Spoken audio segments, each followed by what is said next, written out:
Bonjour, bienvenue sur cette vidéo. Aujourd'hui, nous allons parler des moyens de se protéger des ondes électromagnétiques. Vous pouvez appliquer ces mesures dans votre quotidien.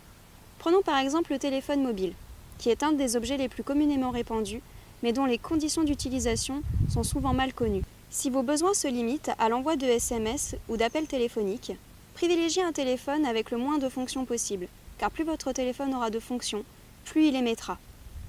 Par ailleurs, envoyez davantage de SMS que d'appels téléphoniques, car lorsque vous passez des appels téléphoniques, votre téléphone se trouve près du cerveau et endommage votre cerveau. Si vous n'avez pas le choix et que vous devez passer des appels téléphoniques, éloignez votre téléphone de votre cerveau, ou utilisez le kit main libre ou le haut-parleur.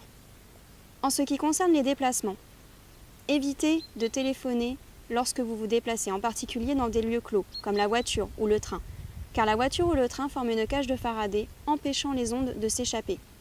Et par ailleurs, lorsque vous êtes en mouvement, le téléphone cherche sans cesse à avoir un signal, et il émet plus fortement. Lorsque vous n'avez pas besoin de votre téléphone portable, écartez-le de vous, mettez-le en mode avion ou éteignez-le tout simplement, surtout la nuit, car votre corps est moins vigilant et donc plus réceptif aux ondes électromagnétiques. Par ailleurs, si vous avez des enfants, il est de votre responsabilité de préserver leur santé. Leur offrir un téléphone mobile avant 16 ans, c'est leur faire courir le risque d'endommager leur cerveau de façon définitive, car leur cerveau est immature avant cet âge-là et donc plus réceptif aux ondes électromagnétiques. Il faut savoir que 84% des enfants dorment avec le téléphone portable allumé sous l'oreiller. Ces conseils sont les conseils les plus faciles à appliquer. Bien sûr, d'autres choses peuvent être faites, mais celles-ci sont vraiment accessibles.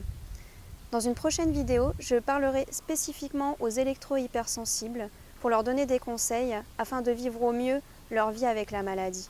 Merci.